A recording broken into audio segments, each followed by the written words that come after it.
Hello, welcome to my game room tour for 2021. The last time I did one of these was about 2 years ago and quite a lot has changed since then. It was a little bit of a last minute video, so I won't go into quite as much detail as I did in the one from a few years ago, but I really do hope you enjoy it either way.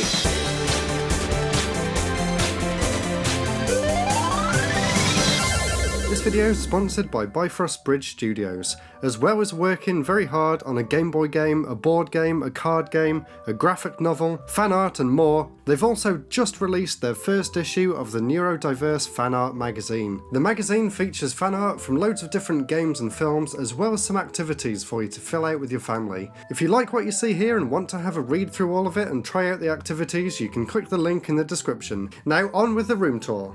And let's just jump straight into it. Here's a quick overview of the shelves at the back of the room here, which is the ones that I was standing in front of just now. And when I say this was a quick last minute video, that is because I'm actually moving house. And this was the final chance that I had to show you guys everything in one place.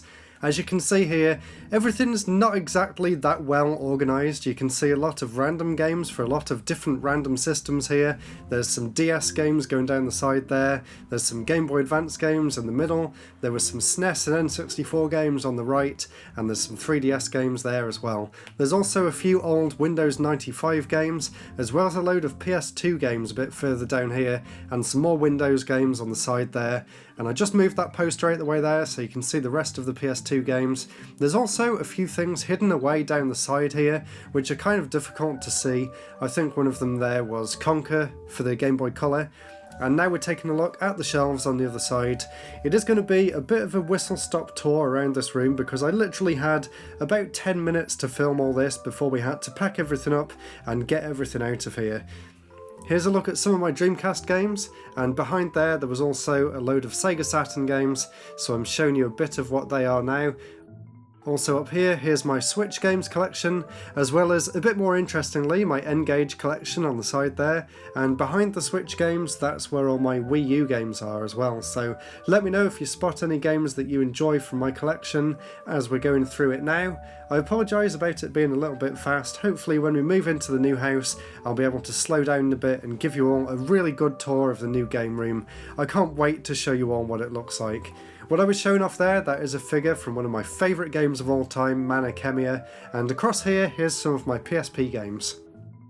The PSP is something that I haven't really covered on the channel before, and I would really love to do a few videos about it. I really need to get one of those adapters so I can plug it into a capture card. Up here, here's some of my anime figures, some of my Miku figures, and some random game boxes at the top there. And then down here we have some of my Mega Drive games. Unfortunately, the rest of the games have all been packed up already, so they weren't here to show off in this room tour. Let me know some of your favourite games for the Mega Drive. That's another system that I would really love to do like a top 15 games for and a Hidden Gems episode in the future. I really do love the Mega Drive. It's one of my favourite systems of all time. And there's just a few more Mega Drive games down here, and there's some Master System games at the bottom. I'm not entirely sure where all my other Master System games have gone to actually.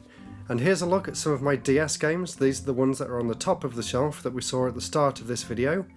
Here's just a quick pan through them now. Let me know which games catch your eye, which games you think are worth playing on the system. I see Advance Wars there. I am so happy that Advance Wars is making a comeback. That was definitely one of my favourite announcements from E3 last week. And there's the games that were behind the ones that I just showed. That's actually 2 layers deep. And there's the box that the Mana Khemia figure came in that I showed off a little bit earlier in this video, so I'm super happy to have that. And then here's a look at the top 2 shelves here. These are 2 shelves that I showed off in my Japanese game collection video. So I'm going to quickly go over it now, but if you want to see everything there is on these shelves, I did do a video about 8 months ago at this point, which I detail all of the games that I'm showing off right now. So if you're interested in what you see here and you want to take a deeper dive into some of the games and hear my thoughts and opinions and hear about where I picked them up from in Japan as well, definitely go and watch that video. I'll put a link to it down in the description below. And I've done a little bit of a video here about the bottom shelf, and then again here's the shelf below with the figure missing, so you can see what games are there. There's some PSP games, some of the Project Diva games, the K-On! Game there as well, Monster World 4 for the Mega Drive, one of my favourite games on the system, And then here's a look at what was behind that as well. That Pulseman there is unfortunately a reproduction copy of the game. I would love to get the original at some point, but it is crazy expensive. And there's another game that I would love to get a remake of. That is F-Zero Climax for the Game Boy Advance, which was actually the last ever F-Zero game, and there still hasn't been another one. So come on, Nintendo, it's about time you make a new F-Zero game, I think. And here's some of my loose hue cards here. Definitely one of my favourite systems, the PC Engine. And then on the next shelf down, here's a look at some of my PlayStation 3 games. It was probably my second favourite console of that generation behind the Wii, and you can actually see all of the Wii games that I've got here, which were behind them. And there's also another shelf of Wii games below this one, which I'll show you in a minute. I did actually do a lot of videos about Wii games a few weeks ago, so if you want to have a look back on my channel, I did a top 15 Wii games episode, I did 15 hidden gems for the Wii, and then I did a follow-up with another 10 hidden gems for the system, and there's still so much more that I could talk about. I could honestly do another 3 or 4 hidden gems videos for the Wii. It really is such a good console that's so overlooked by so many people. Now for another fantastic console, which surprisingly I haven't done that many videos on, here's some of my NES games. Some of my loose NES games anyway. You saw the boxes a bit earlier on at the start of the tour, and now here's a look at the ones that I've got out on the shelves. So let me know if you spot anything interesting there. That blue cartridge, that was actually from Games Done Quick. It was actually one of those like promotional games. And then here we have all of my loose N64 games, propped up there by Cyndaquil. And here's a quick look through. I'm not going to flick through all of them, but just so you can get a feel for what the games are. If you'd like me to do maybe a collection video on my N64 in the future, let me know, and maybe I could do that, although not now, because as I'll say at the end of this video, a lot of the stuff that I'm showing off now isn't actually in this room anymore, and that's kind of why I had to do this video now, because it was the last chance that I could actually show you everything in one place. And here's some of these plastic drawers here. That one's full of random loose games. This second one down is full of Commodore 64 tapes. That one's so full that it's actually difficult to open and close that drawer. The next one down just has random wires and stuff, and the bottom one has some controllers and other wires. And there next to that you can see my camera there that I use to shoot most of my videos. Of course I was filming this on my iPhone just because it was easier than trying to take the tripod around, because it is a bit difficult to get the camera off there. And there is my Illusion of Gaia poster as well. And now here's a look at the desk which I sit at most of the day, and that there is my new light box that I used some Patreon money to get. And if you've been watching any of my more recent videos, you'll see that I've been using this quite a bit to actually get the B-roll footage. And then these drawers underneath here, these are full of random stuff. There's a few books I'm reading there, a few things that were sent over from different companies, there's some stuff from work, mixed in with some random consoles. And that Kex bag there, that's actually full of the Game Boy plastic cartridges. And then under here, under my screen, I've got a few different little handhelds there. There was a Vita and the N-Gage. Then I have 2 CRTs and a 4x3 monitor at the back there. And there's the Mister, which is actually what I've been using to play a lot of my retro games recently. And then next to that, this is kind of the star of the show. This is my cabinet with all of my loose Game Boy games in. I am aiming to get a full set of UK released Game Boy games. I don't know when that's going to happen, but it's a long-term plan of mine to try and collect everything that I can for the Game Boy, including there you can see all of the unlicensed games as well. I've done many videos talking about them now, so if you want to know more about them, have a look back on the channel.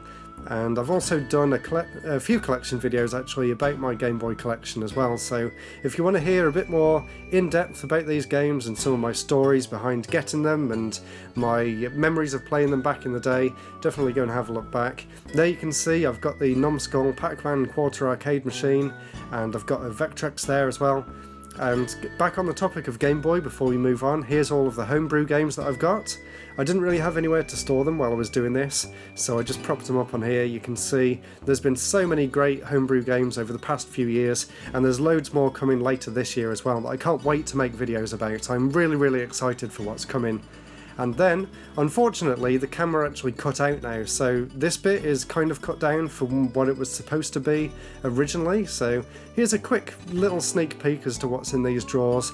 It's mostly just a lot of promotional stuff and just random leaflets and handheld consoles, as you can see there, some loose CDs. There's a Neo Geo Pocket Color, fantastic little handheld console that is.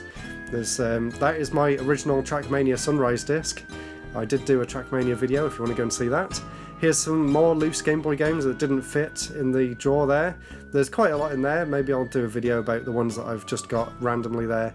I like to keep that. That's my VIP pass for Play Expo in Manchester, which was a fantastic event, by the way. I really recommend going to that when it's back open.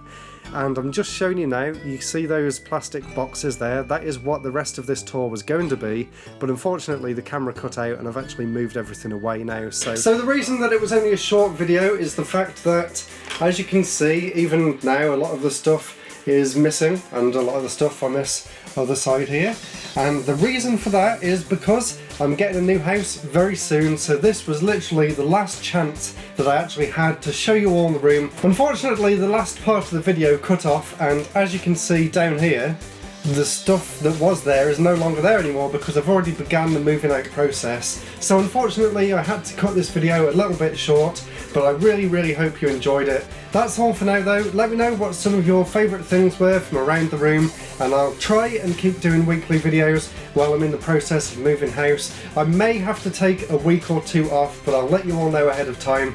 Anyway, thank you all so much for watching. Please comment, subscribe, check out Patreon, and I'll see you next week for the next episode. Goodbye!